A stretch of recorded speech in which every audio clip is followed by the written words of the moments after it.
എല്ലാവർക്കും മറ്റൊരു ക്ലാസ്സിലേക്ക് സ്വാഗതം. നമ്മൾ പുതിയൊരു ചാപ്റ്ററിലേക്ക് കടക്കുകയാണ്, മാഗ്നറ്റിസം ആൻഡ് മാറ്റർ. അതുമായി ബന്ധപ്പെട്ട പ്രീവിയസ് ക്വസ്റ്റ്യൻസ് ആണ് നമ്മൾ ഇന്ന് ഡിസ്കസ് ചെയ്യാൻ പോകുന്നത്. അതായത് മുൻ വർഷങ്ങളിൽ മാഗ്നറ്റിസം ആൻഡ് മാറ്ററിൽ നിന്ന് സാധാരണ ചോദിക്കുന്ന പോർഷൻസ്, അതായത് എന്താണ് ഫെറോ മാഗ്നറ്റിസം, പാരാമാഗ്നറ്റിസം, ഡയാമാഗ്നറ്റിസം, അങ്ങനെ ഉള്ള കുറേ പോർഷൻസ് ഉണ്ട്. അതൊക്കെ നമുക്ക് ഫോക്കസ് ഏരിയയിൽ ഇല്ലാത്തതുകൊണ്ട് ഒഴിവാക്കാം.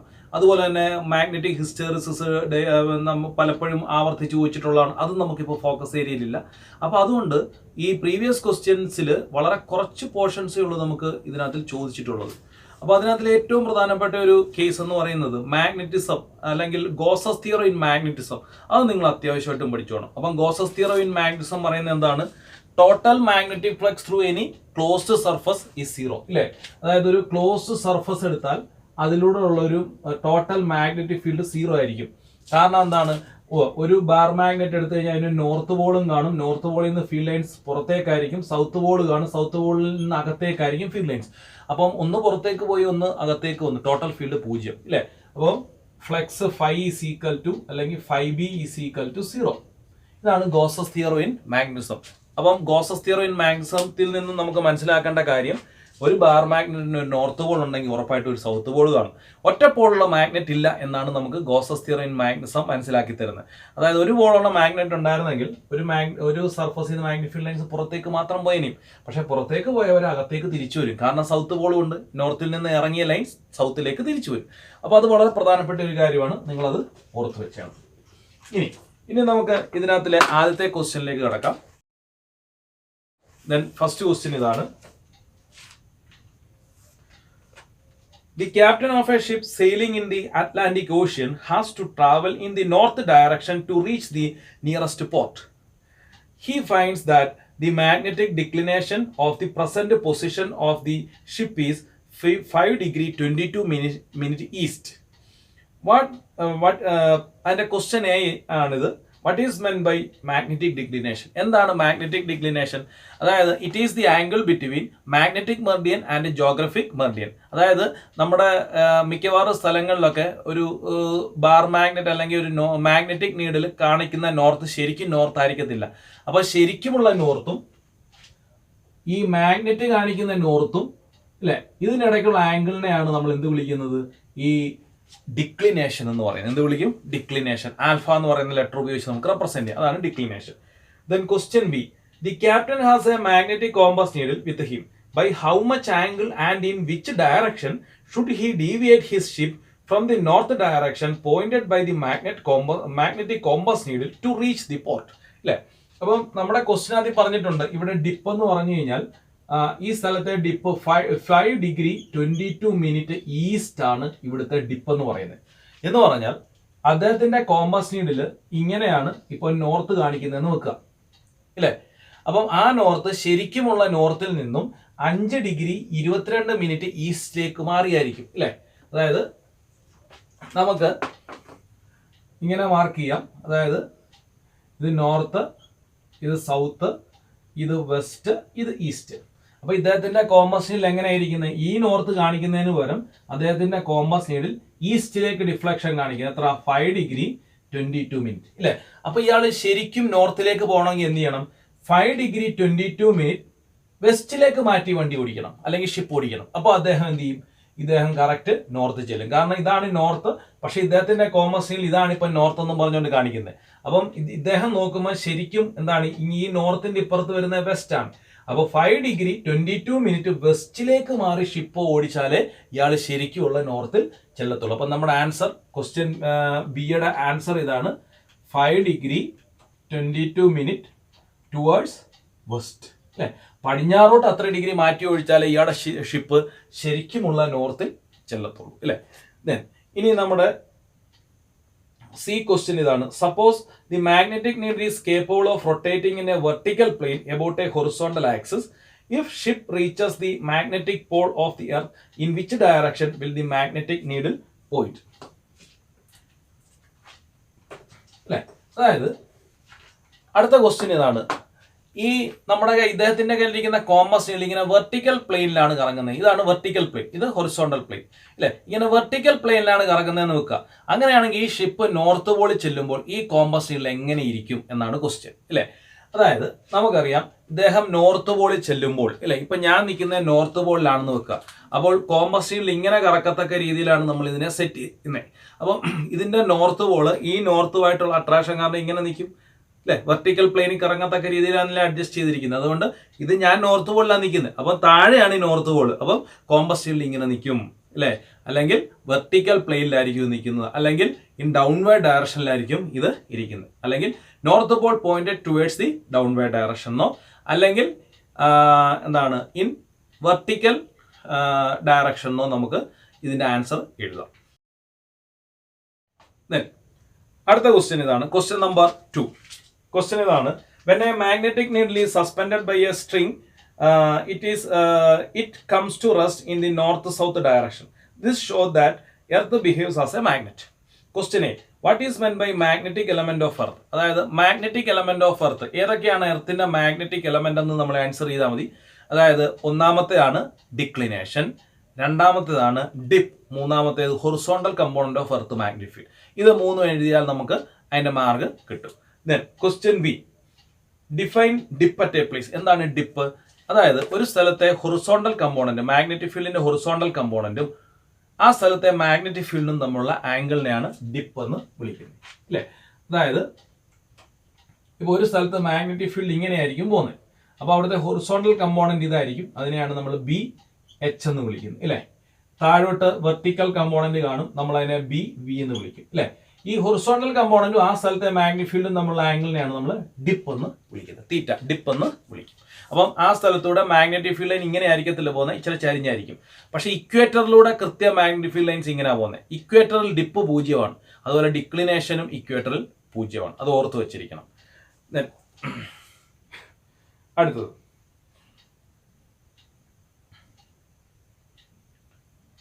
Question B. ക്വസ്റ്റ്യൻ ബി ഇതാണ്, obtain the relation B is equal to root HE square plus ZE square. അതായത് where HE and ZE are the component of Earth magnetic field, BE along the horizontal and vertical direction അല്ലെ.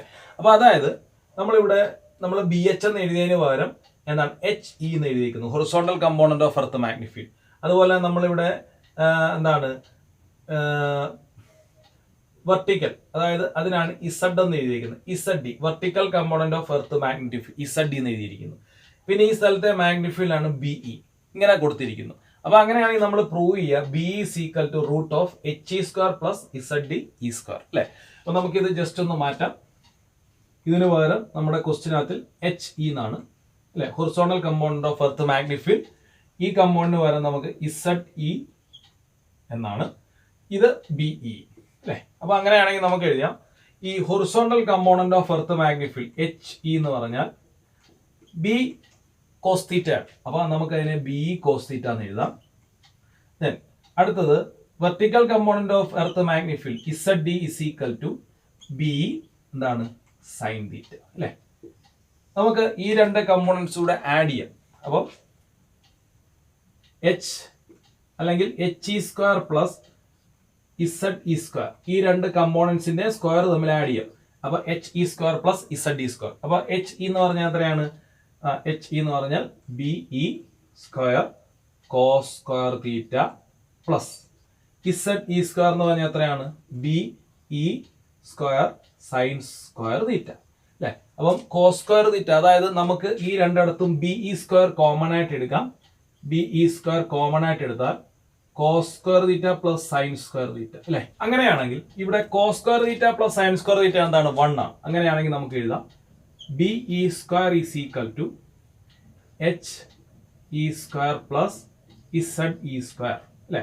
അങ്ങനെയാണെങ്കിൽ B എന്തായിരിക്കും? B is equal to root of H E square plus Z E square അല്ലെ. ഇതാണ് നമുക്ക് prove ചെയ്യണം. അപ്പൊ അതാണ് നമ്മുടെ ആൻസർ എന്ന് പറയുന്നത്. നമുക്ക് അടുത്തായിട്ട് തേർഡ് ക്വസ്റ്റ്യൻ നോക്കാം. ക്വസ്റ്റ്യൻ ഇതാണ്, define the term magnetic susceptibility, what is its value for a perfect diamagnet. അതായത് magnetic susceptibility chi is equal to M/H എന്നാണ് ഇതിന്റെ ഇക്വേഷൻ അല്ലെ. എം എന്ന് പറഞ്ഞാൽ മാഗ്നറ്റിക് എന്താണ് മാഗ്നറ്റൈസേഷൻ ആണ് എം. എച്ച് എന്ന് പറഞ്ഞാൽ മാഗ്നറ്റിക് ഇന്റൻസിറ്റി. അപ്പോൾ നമുക്ക് ഇങ്ങനെ ഡിഫൈൻ ചെയ്യാം, it is the ratio of magnetisation to magnetic intensity. ഇതാണ് സസെപ്റ്റബിലിറ്റിയുടെ ഡെഫിനിഷൻ എന്ന് പറയുന്നത്. അതുപോലെ തന്നെ ഒരു പെർഫെക്റ്റ് ഡയാമാഗ്നറ്റിക്, അതായത് പെർഫെക്റ്റ് ഡയാമാഗ്നറ്റിസം കാണിക്കുമ്പോൾ susceptibility chi is equal to -1 ആയിരിക്കും. അത് നിങ്ങളൊന്ന് ഓർത്ത് വെച്ചേക്കണം. നമ്മുടെ ഫോക്കസ് ഏരിയയിൽ അത് പറഞ്ഞിട്ടില്ല, എന്നാലും നമ്മൾ ഇന്ന് ഓർത്ത് വെച്ചേക്കണം. പെർഫെക്റ്റ് ഡയാമാഗ്നറ്റിസം, അതാണ് മീസ്നർ ഇഫക്റ്റ് എന്നും ഒക്കെ പറയുന്നത്. അപ്പോൾ ഈ മെറ്റീരിയൽ സൂപ്പർ കണ്ടക്ടിവിറ്റി കാണിക്കും. അപ്പം ഒരു ഡയാമാഗ്നറ്റിക് മെറ്റീരിയൽ എന്ന് പറഞ്ഞാൽ മാഗ്നറ്റിക് ഫീൽഡിനോട് സ്ട്രോങ് ആയിട്ടുള്ള അല്ലെങ്കിൽ വീക്ക് റിപ്പൾഷൻ കാണിക്കുന്നവരെയാണ് ഡയാമാഗ്നറ്റിക് മെറ്റീരിയൽ എന്ന് വിളിക്കുന്നത്. ഇവരെ ഒരു പർട്ടിക്കുലർ ടെമ്പറേച്ചറിന് താഴെ തണുപ്പിച്ചാൽ അതിനെയാണ് ക്യൂറീസ് ടെമ്പറേച്ചർ എന്ന് വിളിക്കുന്നത്. അതിന് താഴെ തണുപ്പിച്ച് കഴിഞ്ഞാൽ ഇവർ പെർഫെക്റ്റ് ഡയാമാഗ്നറ്റിസം കാണിക്കും. എന്ന് പറഞ്ഞാൽ ഒറ്റ മാഗ്നറ്റിക് ഫീൽഡിനെ പോലെ ഇവർ കടത്തിവിടത്തില്ല, സ്ട്രോങ് ആയിട്ടുള്ള റിപ്പൾഷൻ കാണിക്കും. അപ്പോൾ ഇവർ സൂപ്പർ കണ്ടക്ടിവിറ്റിയും കാണിക്കും ഇല്ലേ. അപ്പം അതൊരു പ്രത്യേകതയാണ്. അപ്പോൾ അവരുടെ സസെപ്റ്റബിലിറ്റി, അതായത് പെർഫെക്റ്റ് ഡയാമാഗ്നറ്റിസം കാണിക്കുന്ന മെറ്റീരിയലിന്റെ സസെപ്റ്റബിലിറ്റി -1 ആയിരിക്കും. അങ്ങനെ ഒരു മെറ്റീരിയലിനെ നിങ്ങൾ മാഗ്നറ്റിക് ഫീൽഡിൽ വെച്ചാൽ മാഗ്നറ്റിക് ഫീൽഡ് ലൈൻസ് മുഴുവൻ റിപ്പൽ ചെയ്ത് പുറത്തൂടെ പോകും. അല്ലെങ്കിൽ ഒരു മാഗ്നറ്റിന് മുകളിൽ നിങ്ങൾ അങ്ങനെ ഒരു മെറ്റീരിയലിനെ വെച്ചാൽ ഈ മാഗ്നറ്റിന് മുകളിൽ ഈ മെറ്റീരിയൽ ഇങ്ങനെ ലീവിയേറ്റ് ചെയ്യും അല്ലെ, അതേ തൊടാതെ ഇങ്ങനെ പൊങ്ങി ഉയർന്ന് നിൽക്കും അല്ലെ. അടുത്തത് നമ്മുടെ ഫോർത്ത് ക്വസ്റ്റ്യൻ ആണ്. ക്വസ്റ്റ്യൻ ഇതാണ്, earth behaves as a magnet with magnetic poles approximately near the geographic poles. Then question A, the order of magnitude of earth magnetic field in tesla is dash. അതായത് order of magnitude of earth magnetic field അത് ഓർത്തോണം, 10⁻⁵ Tesla. അതിന്റെ ഓർഡറിലാണ് order of magnitude വരുന്നത്. എന്ന് പറഞ്ഞു കഴിഞ്ഞാൽ അത്രയും week ആണെന്നാണ് അതിന്റെ അർത്ഥം അല്ലെ. ചിലപ്പോൾ ഒരു സ്ഥലത്തെ മാഗ്നറ്റിക് ഫീൽഡിന്റെ വാല്യൂ 0.4 × 10⁻⁵ ടെസ്ല. അപ്പൊ 10⁻⁵ ടെസ്ലയുടെ ഓർഡറിലാണ് എർത്തിന്റെ മാഗ്നറ്റിസം വരുന്നത്. ദെൻ ഇതിൻ്റെ ഉള്ള question B, what do you understand by dynamo effect. അപ്പൊ എന്താണ് ഡൈനാമോ ഇഫക്റ്റ്? അതായത് എർത്തിന്റെ മാഗ്നറ്റിസം എങ്ങനെയാണ് ഉണ്ടാകുന്നത് നമ്മൾ പഠിച്ചിട്ടുണ്ട്. എങ്ങനെയാണ് എർത്ത് മാഗ്നറ്റിസം ഉണ്ടാകുന്നത്? അതായത് എർത്തിനുള്ളിൽ മെറ്റാലിക് ഫ്ലൂയിഡ്സ് ഉണ്ട്, പ്രധാനമായിട്ടും അയണും നിക്കലുമാണുള്ളത്. അപ്പം ഈ എർത്ത് ഇങ്ങനെ കിടന്ന് കറങ്ങുമ്പോൾ അതിനകത്തിലുള്ള മെറ്റാലിക് ഫ്ലൂയിഡ്സും കിടന്ന് കറങ്ങും. അപ്പോൾ അവരുടെ മെറ്റൽസിലൊക്കെ ഇലക്ട്രോൺസ് ഉണ്ടല്ലോ, ഫ്രീ ഇലക്ട്രോൺസ്, അവരും കിടന്ന് കറങ്ങും. ഇലക്ട്രോൺ ഇങ്ങനെ കിടന്ന് കറങ്ങിയാൽ എന്തുണ്ടാവും? അതിന് ഓപ്പോസിറ്റ് ഡയറക്ഷൻ കറണ്ട് ഉണ്ടാവും. നമുക്കറിയാം ഒരു കോയിലൂടെ കറണ്ട് പോകുന്ന ഒരു ഇഫക്റ്റ് ഉണ്ടാവും. കോയിലൂടെ കറണ്ട് പോയാൽ അതിന്റെ ആക്സിസിൽ എന്തുണ്ടാവും? മാഗ്നറ്റിക് ഫീൽഡ് ഉണ്ടാവും. അങ്ങനെയാണ് എർത്തിന് മാഗ്നറ്റിസം ഉണ്ടായെന്നാണ് പറയുന്നത്. അതാണ് ഡൈനാമോ ഇഫക്റ്റ് അല്ലെ. അതായത് convective motion of metallic fluid അല്ലെ result in circulating surface current. That surface current produce the magnetism of earth or earth magnetism that is responsible for the earth magnetism അല്ലേ. അപ്പോൾ അതാണ് Dynamo effect എന്ന് പറയുന്നത്. That is known as Dynamo effect. Earth ഇങ്ങനെ കറങ്ങുമ്പോൾ അതിനകത്തിലെ metallic fluids കിടന്ന് കറങ്ങുന്നു, അത് കാരണം കറണ്ട് ഉണ്ടാകുന്നു. ആ കറണ്ടാണ് എർത്തിന്റെ മാഗ്നറ്റിസത്തിന് കാരണമെന്നാണ് പറയുന്നത്. That is known as Dynamo effect. Important ആണ്, പലപ്പോഴും ആവർത്തിച്ച് ചോദിച്ചിട്ടുണ്ട്. അതാണ് നമ്മുടെ B question. Then question number 5, the value of angle of dip at the magnetic poles of the earth is. അതായത് ആംഗിൾ ഓഫ് ഡിപ്പ്. എന്താണ് ഡിപ്പ്? അതായത് ഒരു സ്ഥലത്തെ മാഗ്നറ്റിക് ഫീൽഡിന്റെ ഹൊറിസോണ്ടൽ കമ്പോണന്റും ആ സ്ഥലത്തെ മാഗ്നറ്റിക് ഫീൽഡും തമ്മിലുള്ള ആംഗിളിനെയാണ് ഡിപ്പ് എന്ന് വിളിക്കുന്നത്. അപ്പൊ നമ്മുടെ ക്വസ്റ്റ്യൻ എവിടെ പോൾസിൽ എത്രയായിരിക്കും ഡിപ്പ് എന്നാ അല്ലേ. അപ്പൊ നമ്മളിപ്പം നോർത്ത് പോളിൽ നിൽക്കുകയാണ്. നോർത്ത് പോളിൽ നിൽക്കുമ്പോൾ നമ്മുടെ കോമ്പസ് സ്റ്റീനിലെ നോർത്ത് പോൾ താഴോട്ടിരിക്കും, അട്രാക്ഷൻ കാരണം. അപ്പൊ ആ സ്ഥലത്തെ ഹൊറിസോണ്ടൽ ഡയറക്ഷൻ ഇതാണ്. അപ്പൊ ഇതിന്റെ ഇടയ്ക്കുള്ള ആംഗിൾ എത്രയാണ്? 90 അല്ലെ. അപ്പോൾ ഡിപ്പ് പോൾസിൽ 90 ആയിരിക്കും. പോൾസിൽ എത്രയായിരിക്കും? 90 ആയിരിക്കും. അപ്പൊ ഇതിനോടൊപ്പം തന്നെ ഞാൻ മറ്റൊരു കാര്യം പറയട്ടെ, ഇക്വേറ്ററിലെ ഡിപ്പ് എടുക്കാം അല്ലെ. ഇക്വേറ്റർ എന്ന് പറഞ്ഞാൽ എർത്തിനെ രണ്ടായിട്ട് മുറിക്കുന്ന ലൈനാണ്. അവിടെ നിങ്ങൾ ഒരു കോമ്പസ് സ്റ്റീലിൽ കൊണ്ടുവച്ചാൽ അത് ഇങ്ങനെ തന്നെ ഇരിക്കും. കാരണം ഏകദേശം ആ സ്ഥലത്തിന് പാരലായിട്ടാണ് മാഗ്നറ്റിക് ഫീൽഡ് ലൈൻസ് അവിടെ കൂടെ കടന്നു പോകുന്നത്. അപ്പോൾ മാഗ്നറ്റിക് ഫീൽഡ് ലൈൻസ് ഇങ്ങനെ കടന്നു പോകുന്നു അല്ലെ. ആ സ്ഥലത്തെ ഹൊറിസോണ്ടൽ കമ്പോണന്റും അങ്ങനെ തന്നെ. അപ്പൊ അതിന്റെ ഇടയ്ക്ക് ആംഗിൾ തീറ്റ 0 അപ്പോൾ ഇക്വേറ്ററിൽ ഡിപ്പ് 0 ഡിഗ്രി. ശ്രദ്ധിച്ചോളൂ. അപ്പൊ ഇക്വേറ്ററിൽ ഡിപ്പും ഡിക്ലിനേഷനും 0 അല്ലെ. പോൾസിൽ ഡിപ്പ് 90, ഡിക്ലിനേഷൻ മാക്സിമം ആയിരിക്കും. ഡിക്ലിനേഷൻ എന്തായിരിക്കും? മാക്സിമം ആയിരിക്കും. അത് നിങ്ങളൊന്ന് ഓർത്ത് വെച്ചിരിക്കുന്നത് നല്ലതാണ്. പലപ്പോഴും ആവർത്തിച്ച് ചോദിക്കുന്ന ഒരു ക്വസ്റ്റ്യൻ ആണ്. ക്വസ്റ്റ്യൻ ഇതാണ്: the elements of earth magnetic field at a place are declination, dip and horizontal intensity, അല്ലെങ്കിൽ horizontal component of earth magnetic field. Then question A: a magnetic needle free to move in a horizontal plane is shown below. അതായത് ഒരു horizontal പ്ലെയിനിൽ എന്ന് പറഞ്ഞാൽ ഇതാണ് horizontal plane, ഈ പ്ലെയിനിൽ move ചെയ്യുന്ന ഒരു കോമ്പസ് നീഡിലിന്റെ പടം തന്നിട്ടുണ്ട് ടെക്സ്റ്റിന്, നമ്മുടെ ക്വസ്റ്റിനകത്തിൽ. അപ്പോൾ ട്രൂ നോർത്ത് എന്ന് എഴുതിയിട്ടുണ്ട് ഇവിടെ. എന്നിട്ട് കോമ്പസ് നീഡിൽ ഇങ്ങനെ നിൽക്കുന്നു, കോമ്പസ് നീഡിൽ ഇങ്ങനെ നിൽക്കുന്നു. ഇത് കോമ്പസ് നീഡിലെ നോർത്ത്. എന്നിട്ട് ഇവിടെ തീറ്റ എന്ന് പറയുന്ന ഒരു ആംഗിൾ മാർക്ക് ചെയ്തിട്ടുണ്ട്, ഇത് സൗത്ത് പോൾ അല്ലേ. ഇതാണ് question. Which element of earth magnetic field is represented by theta in the figure? ഈ ഡയഗ്രത്തിൽ തീറ്റ മാർക്ക് ചെയ്യുന്ന എന്തിനെയാണ്? ഇല്ലേ, നമുക്കറിയാം ഒരു കോമ്പസ് നീഡിലെ നോർത്ത് ചിലപ്പോൾ ശരിക്കുമുള്ള നോർത്തിൽ നിന്ന് അല്പം ഡീവിയേറ്റ് ചെയ്തിരിക്കും. ഇതാണ് ശരിക്കുമുള്ള നോർത്ത്. ഇപ്പം കോമ്പസ് നീഡിലെ നോർത്ത് ഇങ്ങോട്ടാണ് കാണിക്കുന്നത്. അപ്പൊ ഇത് നമ്മളുള്ള ആംഗിളിനെയാണ് എന്ത് വിളിക്കുന്നത്? ഡിക്ലിനേഷൻ എന്ന് വിളിക്കുന്നത് അല്ലേ. അപ്പം എയുടെ ആൻസർ എന്താണ്? ഡിക്ലിനേഷൻ. ഇതാണ് എയുടെ ആൻസർ അല്ലെ. ഡിക്ലിനേഷൻ എന്ന് പറഞ്ഞാൽ it is the angle between geographic meridian and magnetic meridian അല്ലെ. അതായത് ശരിക്കും എർത്തിന്റെ നോർത്ത് സൗത്ത് പോളിന്റെ ഡയറക്ഷനും ഈ ബാർ മാഗ്നറ്റ് നോർത്ത് പോളിന്റെ ഡയറക്ഷനും ഇതിനിടയ്ക്കുള്ള ആംഗിളിനെയാണ് എന്ത് വിളിക്കുന്നത്? ഡിക്ലിനേഷൻ എന്ന് പറയും. Then question B. ഇതിന്റെ ബി ക്വസ്റ്റ്യൻ നോക്കാം. The vertical component of Earth magnetic field at a given place is √3 times its horizontal component. അല്ലെ, ഒരു സ്ഥലത്തെ മാഗ്നറ്റിക് ഫീൽഡിന്റെ വെർട്ടിക്കൽ കമ്പോണന്റ് എന്ന് പറഞ്ഞാൽ BV എന്ന് പറയുന്നത് ഹൊറിസോണ്ടൽ കമ്പോണന്റ് BHന്റെ √3 ടൈംസ് ആണ് അല്ലെ. ഇനി if total intensity of earth magnetic field at the place is 0.4 G, ആ സ്ഥലത്തെ എർത്തിന്റെ മാഗ്നറ്റിക് ഫീൽഡിന്റെ total magnetic field B is equal to 0.4 G ആണ്. G എന്ന് പറഞ്ഞാൽ ചിലപ്പോൾ 10⁻⁵ വല്ലോ ആകും അല്ലെ, എന്താണെന്ന് അറിയത്തില്ല. G എന്നാണ് ക്വസ്റ്റ്യൻ തന്നിരിക്കുന്നത്. ദെൻ ഇനി find the value of horizontal component of earth magnetic field. അങ്ങനെയാണെങ്കിൽ ആ സ്ഥലത്തെ മാഗ്നറ്റിക് ഫീൽഡിന്റെ ഹൊറിസോണ്ടൽ കമ്പോണന്റ് എന്ന് പറഞ്ഞാൽ BH കണ്ടുപിടിക്കണം. BH is equal to B cos theta നമുക്കറിയാം. അപ്പൊ തീറ്റ അറിയാമെങ്കിൽ നമുക്ക് ഇതിന്റെ ആൻസർ കിട്ടും. അപ്പൊ അങ്ങനെയാണെങ്കിൽ നമുക്കറിയാവുന്ന ഒരു കാര്യമുണ്ട്, അതായത് BV എന്ന് പറഞ്ഞാൽ എന്താണ്? B സൈൻ തീറ്റ എന്ന് നമുക്കറിയാം. അങ്ങനെയാണെങ്കിൽ BV ബൈ BH എന്തായിരിക്കും? BV ബൈ BH എന്ന് പറഞ്ഞാൽ B sine theta by B cos theta. അപ്പം ബിയും ബിയും ക്യാൻസൽ ആയി, sine theta by cos theta tan theta. അപ്പം BV by BH is equal to tan theta അല്ലെ.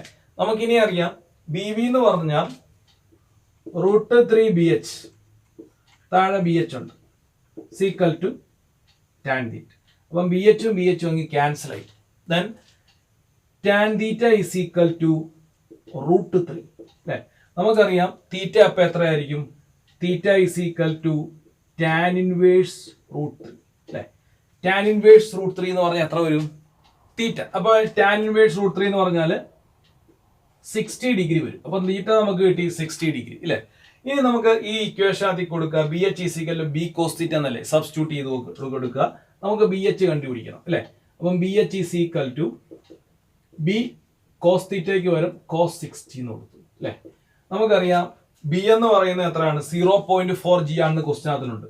അപ്പൊ 0.4 G ഇൻറ്റു കോസ് 60 അല്ലെ. കോസ് 60 എന്ന് പറഞ്ഞാൽ എത്ര വരും? അതായത് കോസ് 60 എന്ന് പറഞ്ഞാൽ 1/2 വരും അല്ലെ. അപ്പം 2 കൊണ്ട് ഡിവൈഡ് ചെയ്യുമ്പോൾ 0.4/2 എന്ന് പറഞ്ഞാൽ 0.2 വരും. അപ്പം BH is equal to 0.2 G. ഇതാണ് ആൻസർ അല്ലെ. അപ്പം ഇത് വളരെ പ്രധാനപ്പെട്ട ഒരു ക്വസ്റ്റ്യൻ ആണ്. ഇതൊന്ന് ചെയ്തു പഠിക്കുക, വളരെ പ്രധാനപ്പെട്ട ഒരു ക്വസ്റ്റ്യൻ ആണ് അല്ലെ.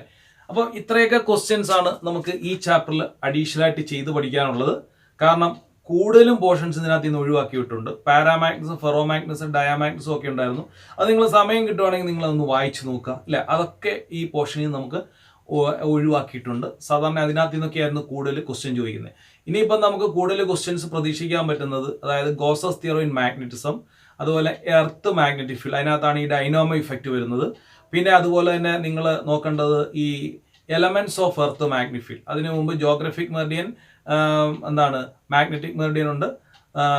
Elements of earth magnetic field അത്യാവശ്യമായിട്ട് നോക്കിക്കണം. ഏതൊക്കെയാണ്? ഡിക്ലിനേഷൻ, ഡിപ്പ് പിന്നെ അതിൻ്റെ കൂടെ നമുക്ക് ഹൊറിസോണ്ടൽ ഇന്റൻസിറ്റി എന്നോ അല്ലെങ്കിൽ horizontal component of earth magnetic field ഒന്നും കൂടെ ചേർക്കാം അല്ലേ. പിന്നെ കുറെ ടേമുകളുണ്ട്, അതായത് മാഗ്നറ്റൈസേഷൻ അല്ലെങ്കിൽ മാഗ്നറ്റിക് ഇന്റൻസിറ്റി, അതിനെയൊക്കെ ഏതെങ്കിലുമൊക്കെ ഡിഫൈൻ ചെയ്യാൻ എക്സാമിന് ചോദിക്കാം അല്ലേ. അപ്പൊ അതൊക്കെയാണ് നമുക്ക് ഇതിനകത്ത് ഇന്ന് പ്രതീക്ഷിക്കാൻ പറ്റുന്നത് അല്ലേ. കുറച്ച് പോർഷൻസേ ഉള്ളൂ. നന്നായിട്ടൊന്ന് മനസ്സിരുത്തി പഠിച്ചു കഴിഞ്ഞാൽ ഈ ചാപ്റ്ററിൽ നിന്ന് ഏത് ക്വസ്റ്റ്യൻ ചോദിച്ചാലും നിങ്ങൾക്ക് ആൻസർ ചെയ്യാൻ പറ്റും അല്ലേ. അപ്പൊ നന്നായിട്ട് എല്ലാവരും ഒന്ന് പഠിക്കുക. All the best. നമുക്ക് അടുത്ത ക്ലാസ്